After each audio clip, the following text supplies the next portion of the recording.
This is Zeeta from Montreal Dancehall, and we are so happy to have Tony Rock with us right now. You are known as the brother of Chris Rock. Does that bother you?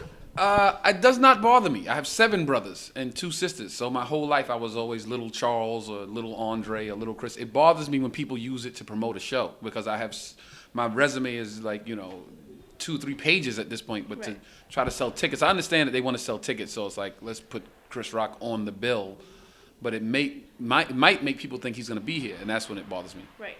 So, being one of so many children, did you guys find it hard to compete for the funniness? Who was funnier? No, it's just friendly competition, and whenever it's friendly competition, it inspires you to be better than what you normally are. It makes you reach down deep and find the talent within you. So that many siblings was a lot of fun for me. So that much more material. Much more material, yes. All and right. Funny parents as well. I could see that from the TV show that he started. Everything is really funny. You're definitely a main staple in the show. And how do you find the evolution of yourself in the character? Do you ever see yourselves in them? Oh, no, the show is really close to how we grew up. It's like a lot of those episodes are taken right from an actual event that happened in our childhood. It's just that you can't put all the siblings on the show because you have to, one, pay that many children, write for that many children, maintain that many children. So my brother just took the sister, myself, and him and made a show. Okay. So all of you being so funny, or 2 of you shining as being funny, out of the family, who's really the funniest? I think my brother Kenny is really funny. He's like kind of comedic. He's just like a physical kind of guy. He's funny in that aspect. My sister has a real dry wit, and I like hers. She's just like, if I bring a girl to the house, she's like, so what do you do? Okay. You have a job? How are you going to take care of my brother? It's like direct and straight to the point and very funny as far as I'm concerned. So when you guys were growing up, did you ever find that you were taking each other's material and performing it, or like trying to keep things funny in the house that way? No, we never stole each other's material. It was always who's going to get it first, especially the stuff that our parents did. Everything our parents did, it was like, okay, who's going to get to the stage with it first? Okay. So it was a race to like write a joke to get. So if I say it first, then my brother's like, you beat me to it. Okay. If he says it first, then it's like. Had you guys ever thought about doing a show that was just the family and like, okay? Coming soon. I think about this. What I think about doing, and I think about it every year. Every year I give it more and more thought. I think I'm gonna like bring some camera crew to the house, and tape Thanksgiving dinner, or Christmas dinner, because that's the times when everybody's there. Nieces, nephews, cousins, all the siblings. I just want people to see how funny it really is, and it's not scripted. It's just us being us. So if somebody came at you and wanted to give you, as a family, a reality show, because that's the thing, right? How would you react? I would have to see what my siblings think. I mean, if I say I'm in, it doesn't matter unless they're in as well. So it would be a family decision. Okay, so keeping the empire going that way. Yeah. All right. Yeah. So, growing up in Bed-Stuy, what do you miss the most? What do I miss the most about Bed-Stuy? I miss the pizza shop on the corner. I miss the bodegas. I miss the Puerto Rican girls. Okay. I miss just staying out all night with my friends and hanging out everywhere. I miss the whole borough knowing me. I miss being able to go anywhere and everybody knows me. It's like, when I'm in California, it's not the same. It's not the same. Yeah. Nothing's like home. Nothing's like home. Nothing. I miss mom's cooking. I miss, my pops. I miss it all. I miss everything about it. Are your parents still there? My mother has she's cutting across. Go ahead. Run. We're keeping it in. It's how it's gonna go. It's work. It's going on back here. It's work. We behind the scenes. It's work. This is work. My mother lives in Myrtle Beach, South Carolina, and my father resides in heaven. All right. Yeah.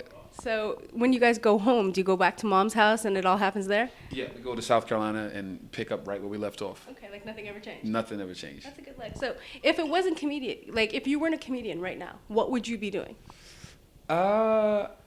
I don't know. I'd like to think that I'd be going just as hard at whatever that is as I am at comedy. So I believe that I'd be successful at whatever it is, and I'm just happy that it's comedy right now. But my work ethic is, it's crazy. So whatever it was, if I was a teacher, I'd try to be the best teacher. If I was a janitor, I'd be like, this floor is going to be lickety clean. You could eat off of it. So whatever it is, I'm going to shine at it. Well, a lot of us, they say young people watch, like the Daily Show and all these types of things, and we get our news that way. So comedians have really become like the gateway to news and how we see news and Twitter and social feeds or whatever. So in a way, you are a teacher. Have you ever stopped to think that what you say is really bond? Like people stop and really take heed? That's a good way to look at it. I think we're news reporters. We're reporters with the comedic comedic twists. We news reporters usually just tell you the story. We tell you the story and then give you our perception of it with the comedic twist. Right. Yeah. Okay, I'm gonna look down here for a second. I apologize. So, You have nice handwriting. do I? Thanks. I appreciate that. Well, let's talk about the movie for a minute, real quick. I am so excited that this movie is out. Now, I don't want to discuss the movie. I want you to give your impression of it and title it and everything. What was your impression of Think Like a Man?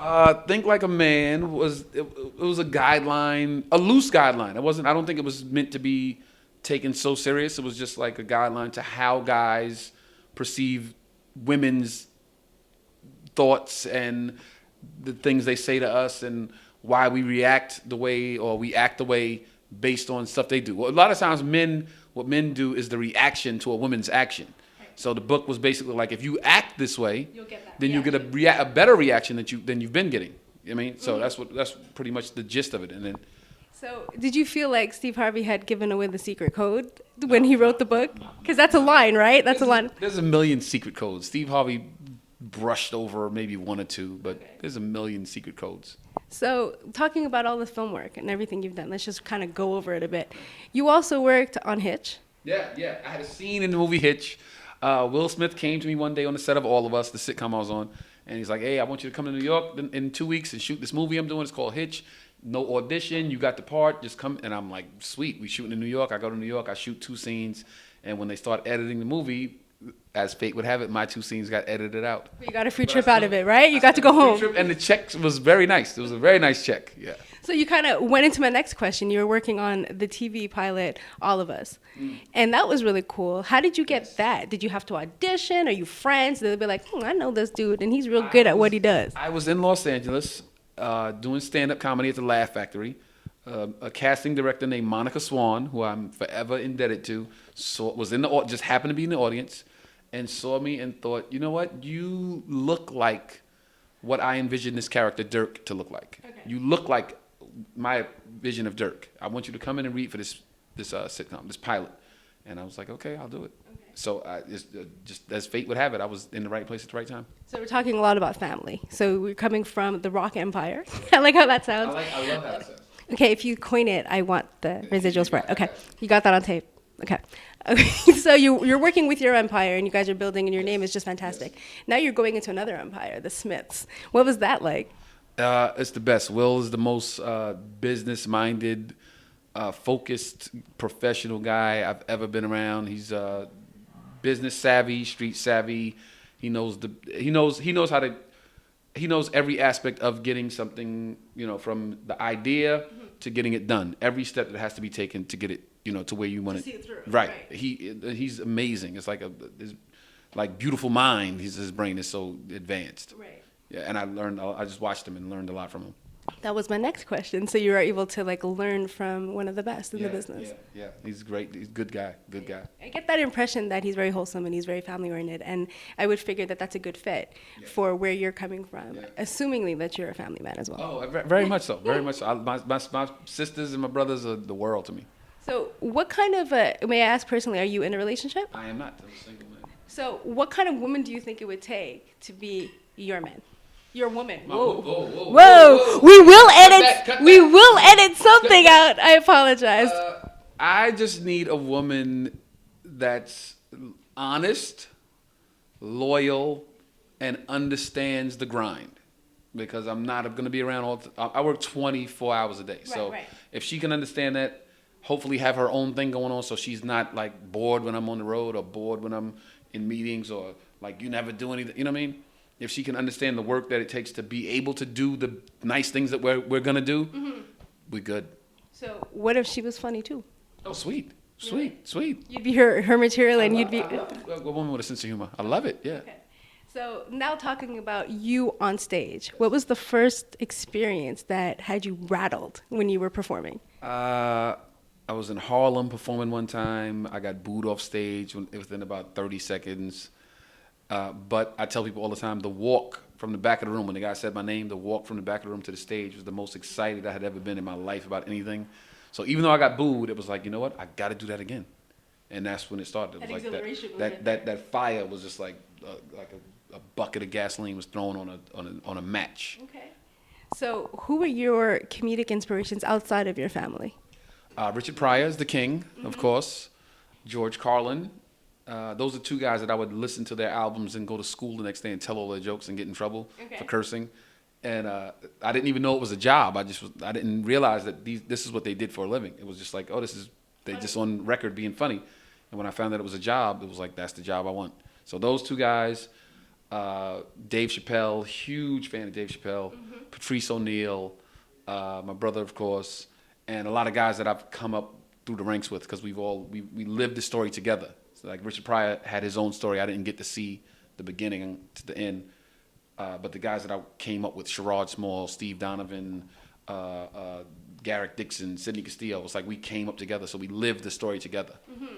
Had you ever thought, like nowadays celebrities turn around and they have fashion lines and all these other side things. Would you ever think about having like an agency for comics? Like we breed you in this environment and we get you ready for this environment and then we spin you out. Once again, if you do this, I'd like money for it. Now, I don't, in theory it sounds good, but I don't know if you can be taught the inner workings. You can be taught to tell a joke, but the inner workings, just to gauge a crowd and be able to change the mood of the room, or gauge the mood of the room and cater your material that way depending on what the room's doing. I don't know if you can be taught that, but you can be taught how to tell a joke. So